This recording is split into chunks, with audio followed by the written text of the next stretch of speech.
It was supposed to be a normal day. A husband preparing for work, a wife going about her morning routine. But in just a matter of hours, their lives would be turned upside down. One of them would vanish without a trace. The other would say something that changed everything. Something so small, so subtle, yet so shocking, it made investigators freeze in their tracks. Her words seemed to reveal a secret, a detail only the kidnapper could have known. But was it a slip that condemned her? Or the very thing that would save her husband's life?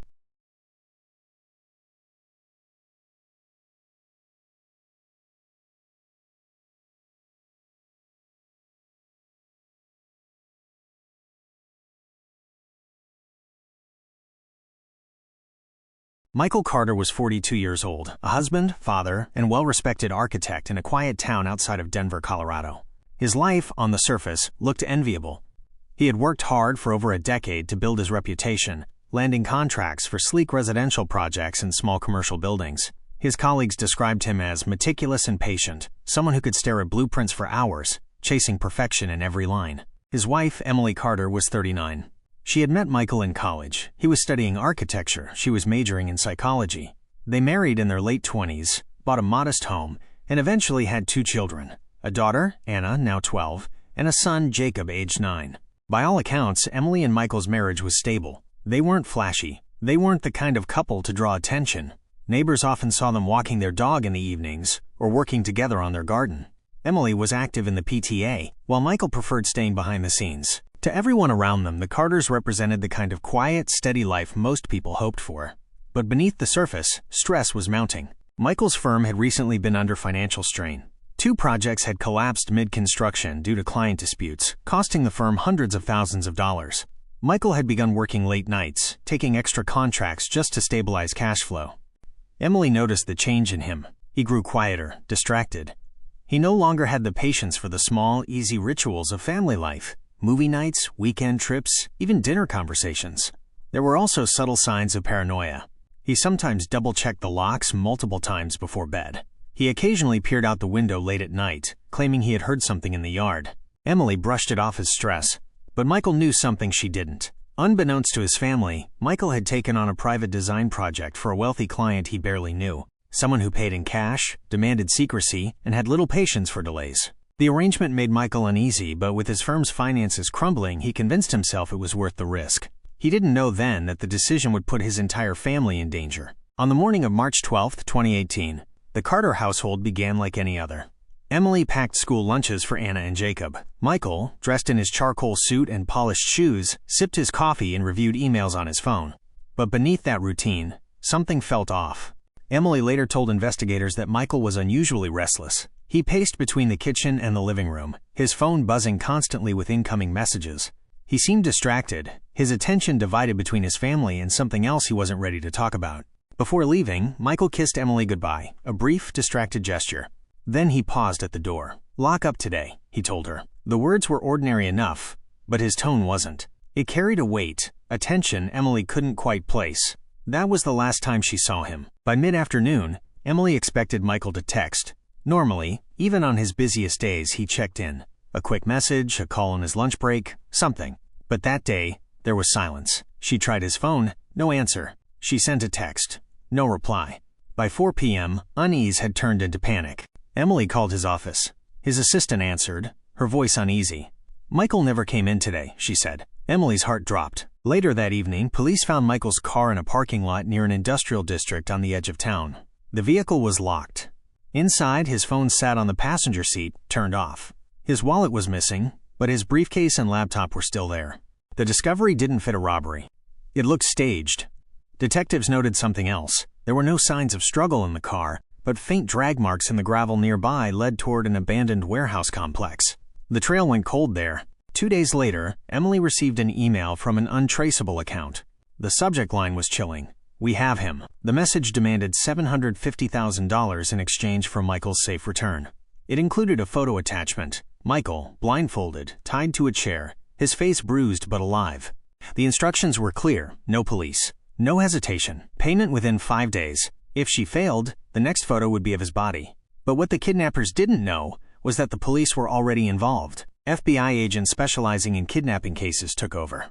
They instructed Emily to respond cautiously, buying time while they worked to trace the source of the emails. Meanwhile, surveillance footage from the industrial district was combed frame by frame.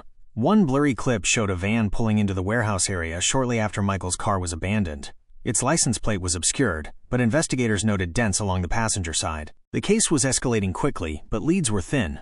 And that's when everything changed. Because in the middle of a monitored phone call with the kidnappers, Emily would say something that froze investigators in their tracks. Something only the kidnappers should have known. The FBI had prepared Emily for the first live call. Every word would be monitored, every pause dissected. The agents reminded her, "Say only what we tell you. Don't give away information. Don't react emotionally." But when the call finally came, Emily's fear overwhelmed her training. The phone rang just after midnight. A blocked number. The room fell silent as agents gestured for Emily to answer. Her hands shook as she lifted the phone. "Hello?" she whispered. On the other end, a distorted male voice. "We have your husband. If you want to see him alive, you'll follow instructions." Emily's breath hitched. She fought to steady her voice. "Please, let me hear him. I need to know he's alive." The kidnapper paused, then the faint sound of shuffling, and then Michael's voice. Weak. Hoarse. "Emily, I'm here." Tears welled in her eyes. For the first time in days, she knew he was still alive. But then, Emily said something that would change everything. "Michael," she blurted, "did they keep the lights on in that warehouse? Are you cold?" The room went dead silent. The agents around her exchanged sharp glances. "Warehouse?" She wasn't supposed to know that. The kidnapper's response was immediate, his tone sharper now. "So, you do know where he is." And just like that, the line went dead. The FBI agents pounced. "Emily, why did you say that?" one demanded, his voice tense. Her face went pale. She looked confused, terrified. "I didn't mean to. I just pictured him there, where they found his car. That old warehouse. It was the first thing that came to my mind. But the detail was too specific. Too precise. The agents had never told her about the drag marks leading toward the abandoned warehouses. Only the kidnappers and law enforcement knew. Had Emily accidentally exposed inside knowledge? Or was she involved? From that moment, suspicion turned toward her. Was she an accomplice, pretending to be a desperate wife? Had she staged the entire kidnapping with an unknown partner? Or was it truly an innocent slip, born from fear, imagination, and desperation? Investigators had to move carefully, because if Emily was innocent, pressuring her could cost Michael his life. But if she wasn't, Michael might already be doomed. That night, Emily broke down under the weight of suspicion. In recorded interviews, she begged agents to believe her. "I'm not part of this. Please, you have to understand. I imagined him there, in the dark, alone. I wasn't trying to give anything away." But in the world of criminal investigation, words matter. And Emily's words had just made her the prime suspect. Meanwhile, the kidnappers went silent for 2 full days. No calls, no emails, no demands. Each hour that passed without communication increased the risk to Michael's life.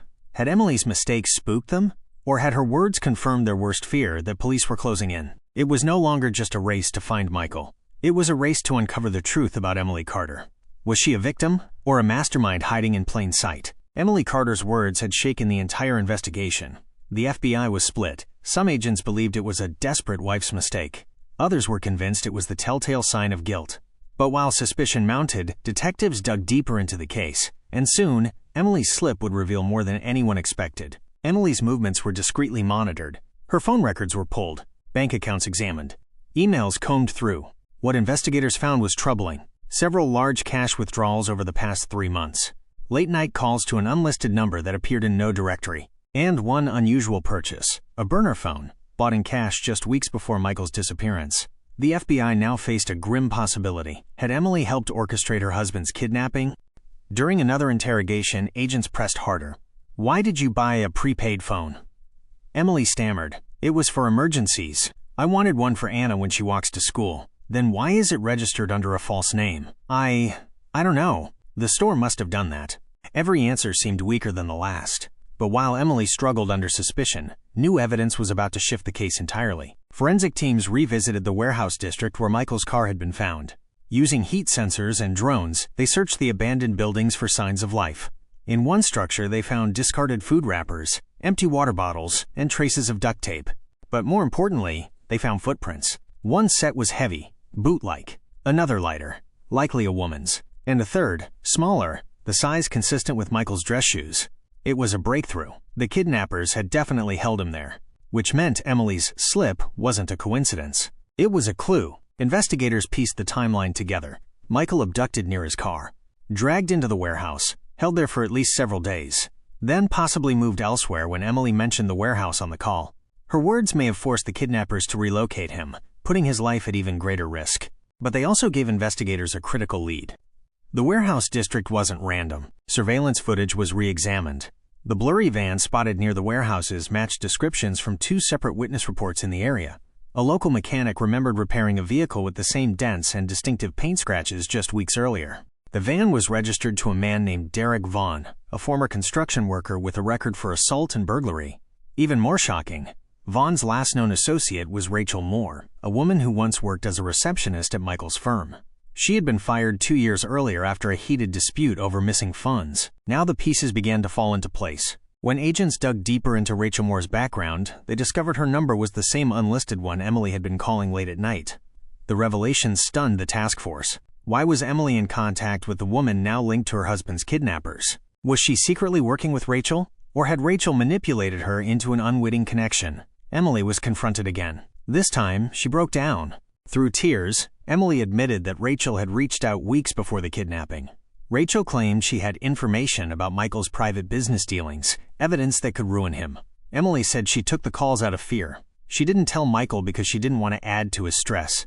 She admitted she had withdrawn cash, worried Rachel might try to blackmail them. But she swore she had no idea Rachel was planning a kidnapping. The FBI was divided once more. Was Emily a liar trying to cover her tracks?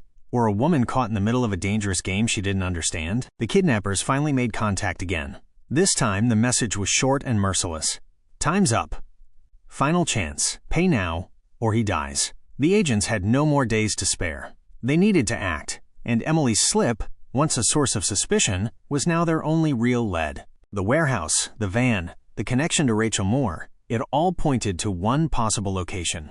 And so, a desperate rescue operation was launched. Emily Carter's words had nearly condemned her. Now they might be the only chance to save her husband's life. The FBI had no more time to waste. Michael Carter's life was hanging by a thread, and the only chance of saving him lay in following the trail Emily's slip had uncovered. Before dawn, tactical teams converged on a rural property 30 miles outside the city, an old farmhouse owned by Derek Vaughn's cousin. Surveillance confirmed the dented van was parked in a shed nearby. Lights flickered inside the house. Shadows moved behind curtains. At 5:12 a.m., the order was given. Go, go, go. Agents in tactical gear stormed the property. Flashbangs shattered the morning silence. Shouts filled the air. Inside, chaos erupted. Derek Vaughn tried to flee through the back door but was tackled to the ground. Rachel Moore screamed, fighting as agents restrained her. And in the basement, they found him. Michael Carter sat tied to a chair, blindfolded, his face gaunt and bruised. But he was alive. When agents tore off the blindfold, his eyes blinked against the sudden light. "Emily?" he whispered hoarsely. Within minutes, medics rushed in, checking his vitals, lifting him onto a stretcher. For the first time in nearly 2 weeks, Michael Carter was safe. The investigation that followed unraveled a chilling plot. Rachel Moore, bitter over her firing and desperate for money, had convinced Derek Vaughn to help her abduct Michael. She knew his financial troubles, his habits, even where he parked. The plan was simple: extort a ransom, disappear, and start over. But Emily's involvement had been murkier. Records showed Rachel had indeed contacted her in the weeks leading up to the kidnapping. Rachel hinted at secrets Michael was hiding: illegal deals, corruption. Emily, worried her husband might have crossed ethical lines in his business, panicked. She had called Rachel back multiple times, hoping to learn more. She even withdrew money, fearing blackmail. But prosecutors ultimately concluded she had no knowledge of the kidnapping itself. Her late-night calls weren't proof of guilt, they were proof of desperation. And her infamous slip? Not a confession, not complicity, but an instinctive guess that turned out to be the clue investigators needed. Derek Vaughn and Rachel Moore were both charged with kidnapping, extortion, and attempted murder. Their trial revealed every sordid detail of the plot, and the chilling ways they had manipulated Emily from the start. For Emily, the ordeal left scars. She had been forced to defend herself against suspicion at the very moment she was fighting to save her husband's life. Michael's recovery was slow, but he credited his wife with giving investigators the one detail that ultimately saved him. In the end, Emily Carter's words nearly destroyed her. But they also cracked the case wide open. A single sentence, spoken in fear, carried the weight of life and death. And in this story, it was enough to save him. Sometimes, The smallest words reveal the biggest truths.